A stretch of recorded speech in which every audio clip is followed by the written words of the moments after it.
धन हो गया। अब तो राजा भौमासुर ने कहा कि मेरे अंदर बल भी बहुत है, और जब मेरे अंदर बल है अब तो मैं एक काम करूंगा। कि क्या काम करोगे? तो जितने भी राजा महाराजाओं के घर हैं, जितने भी राजा महाराजाओं के घर हैं, उनके घर में जितनी भी पुत्रियां हैं, सब राजकुमारियों का हरण करके लाऊंगा। सब राजकुमारियों का हरण करके लाऊंगा।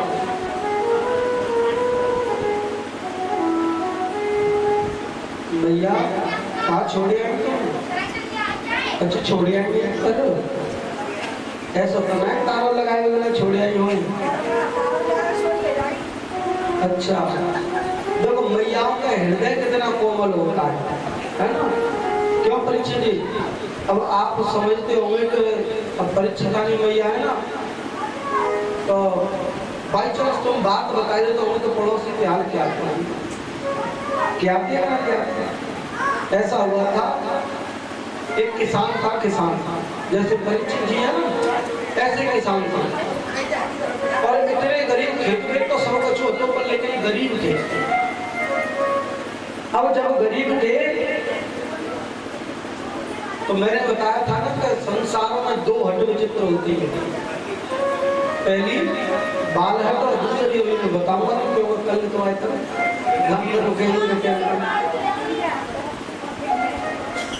तो अब उसकी पत्नी बोली, पत्नी बड़ी जिद्दी, अब वो बोली कि चाहे तुम खेते बेचो, चाहे घरे बेचो, चाहे कचू बेचो, और चाहे बेचो बाहर जाओ, मेरे का तो सोने को हार चाहिए, मेरे लिए तो सोने को हार चाहिए। अब तो पत्नी ज्यादा जिद पकड़ेगी कि सोने को हार। अब तो भैया किसान ने की भैया खेती बेचना पड़ेगा, सोने को हार के खाएगा। सो अपने मित्र के पास में चला गया। अब जैसे ही मित्र के पास में गया, और किसान ही उसका मित्र था, भाने में भैया ऐसा है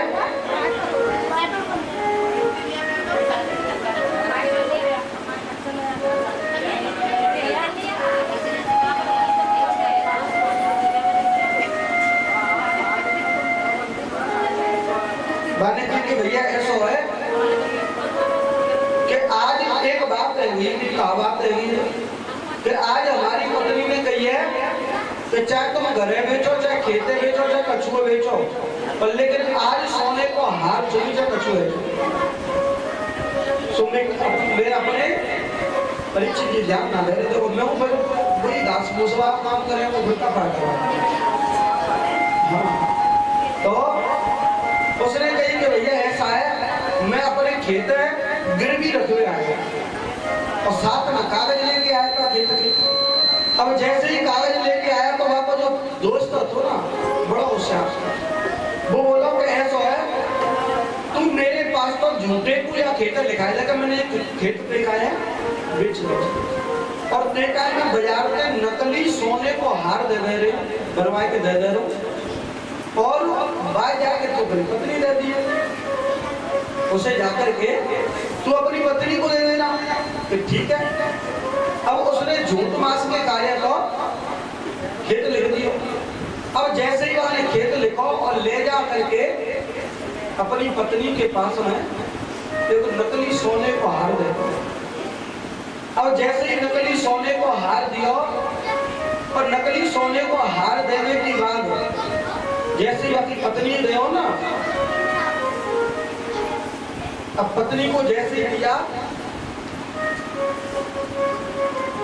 तो पत्नी बड़ी खुश है।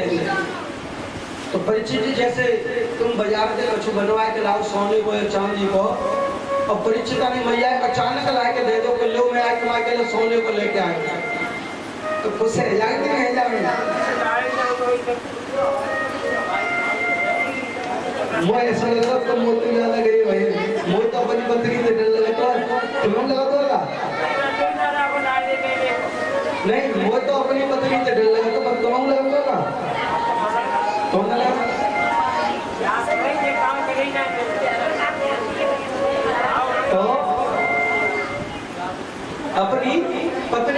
दे दी।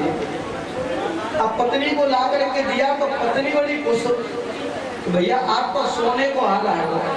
और आए करके पति ने जो गई कि देख ऐसा है, जब बगलवारी है मैंने बता दी, बगलवारी है ना बता दी। पत्नी तुम पता तो दे मैया का हृदय कैसा होता, बड़ा कोमल। अब तो सोने को हाथ तो लग लो पर, लेकिन सबन से पहले वहां बगलवारी रीमा से ही कह। अब रीमा से कही सो रीमा ने, सीमा से कही सीमा ने, टीना से कही टीना से कही, बात फैलेगी पूरे गांव में। अब जैसे ही बात फैल गई और वही बात पहुंच गई कौन के पास, चोर के पास, कि भैया किसान के घर में तो सोने को हार आया।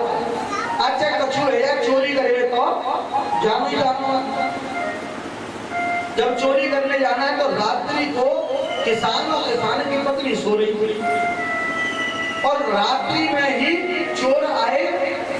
तो चोर तो पहले देख लेंगे कि यहाँ जो सामान रखो यहाँ से उठा के ले जाओ। तो वो किसान की पत्नी हटकाई। तो पहले जमाने में जब सोना रखते थे किसान रखते थे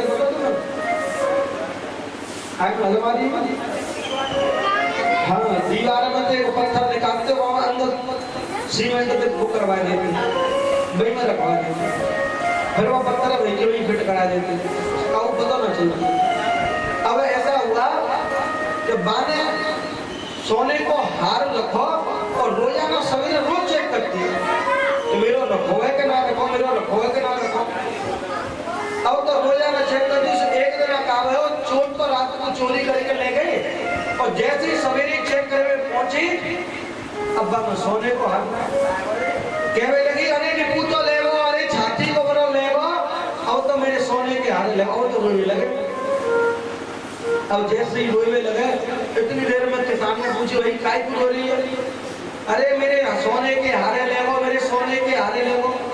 तो सोने के हारे ले वो कौन से कि तुम बनवा के लाए काय? तो किसान ने बोली, पागल तू जहाँ रो रही है तेरे चोर मार हो रही है। क्यों? क्योंकि सोने को हाथ धोनी निकली हाथ है ना। तब चोर कहाँ रो रहे होंगे महाराज? बात समझ में आई क्या? चोर कहाँ रो रहे होंगे? हाँ, अब ऐसा तुम मत कर दियो, नकली लाके दे देंगे। हाँ, बोलिए आनंद कंद भगवान की जय। अब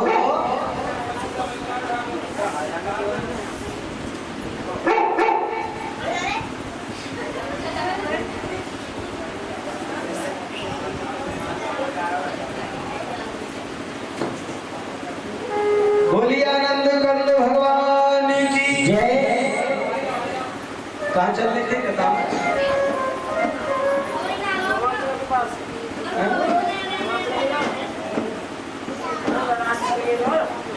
के पास? हाँ, भौमासुर के पास। अब तो भौमासुर ने कहा कि जितने भी राजघरानों में जितनी भी राजकुमारियां हैं उन सब राजकुमारियों को लाऊंगा और एक साथ ही उनके साथ में विवाह करूंगा।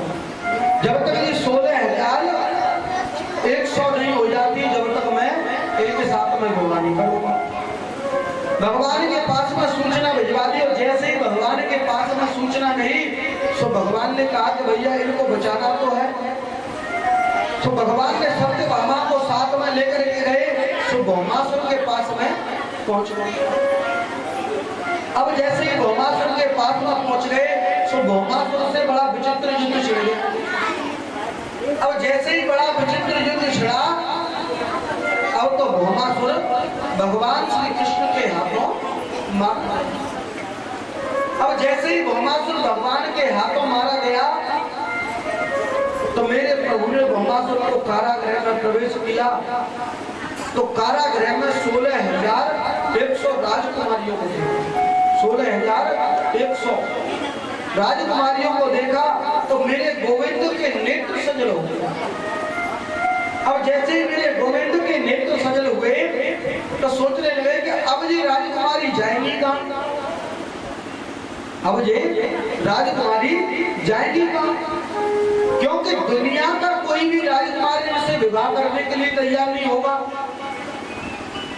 और जब कोई राजकुमार विवाह करने के लिए तैयार नहीं होगा, जब कोई राजकुमार विवाह करने के लिए तैयार नहीं होगा, तो इनके लिए रास्ता कौन सा है? इनके लिए रास्ता कौन सा है?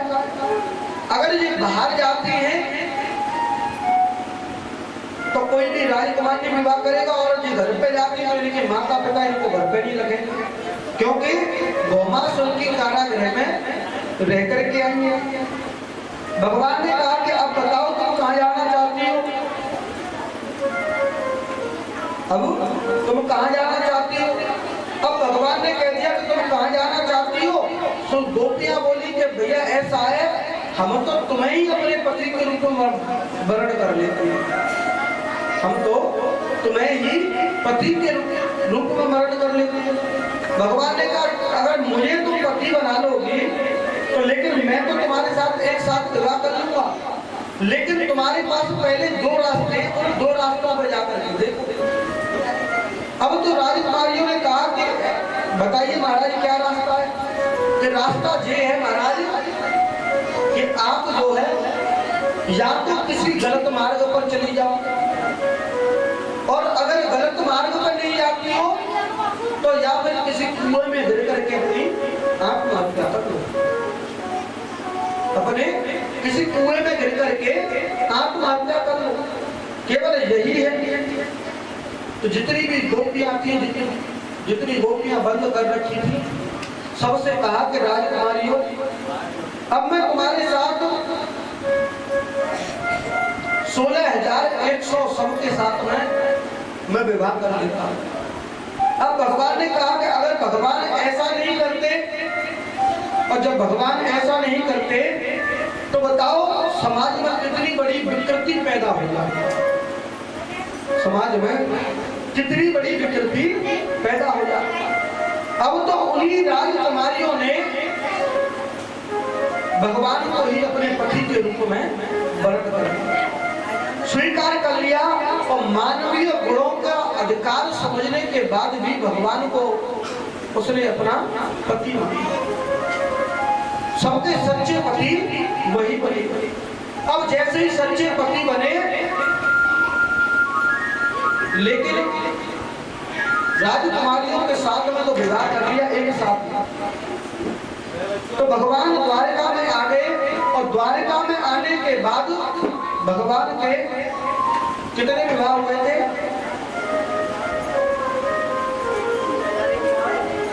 16,108।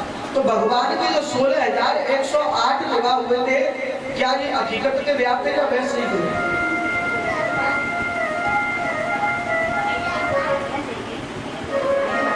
बताओ।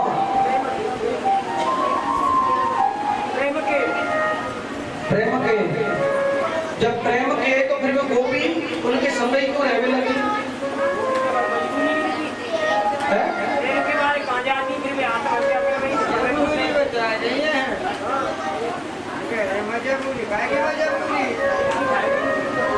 जो भगवान के 16,108 विवाह हुए थे, इसका मतलब ये नहीं है कि भगवान ने 16,108 रानियों के साथ उन्होंने विवाह किया था, विवाह नहीं किया था। भगवान तो तुम कह रहे कि विवाह करना, क्यों समझा रहे?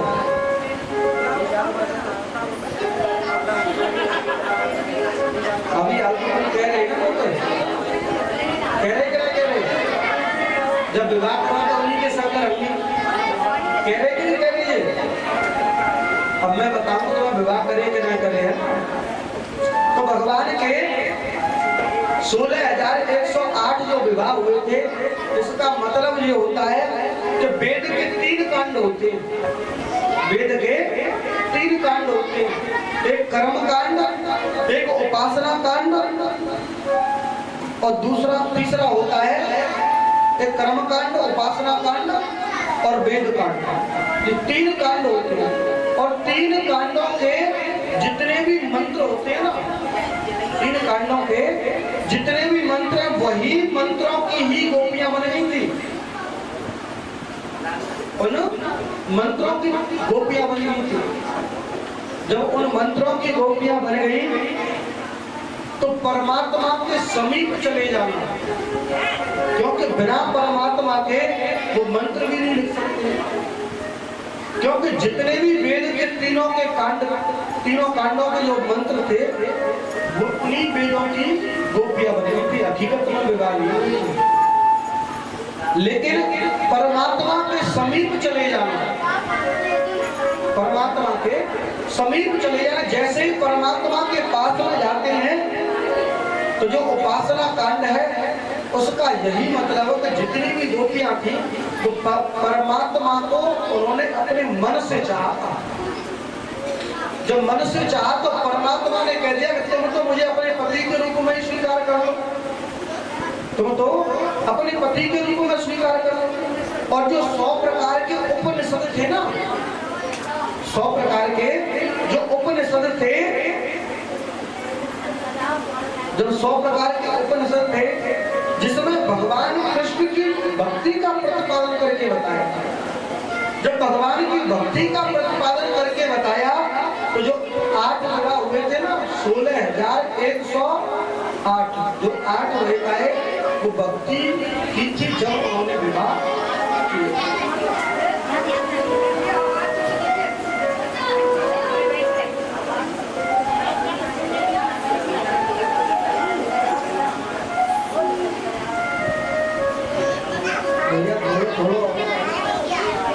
जगह करवा दो भैया, अरे श्याम भैया जगह करवा दो भैया।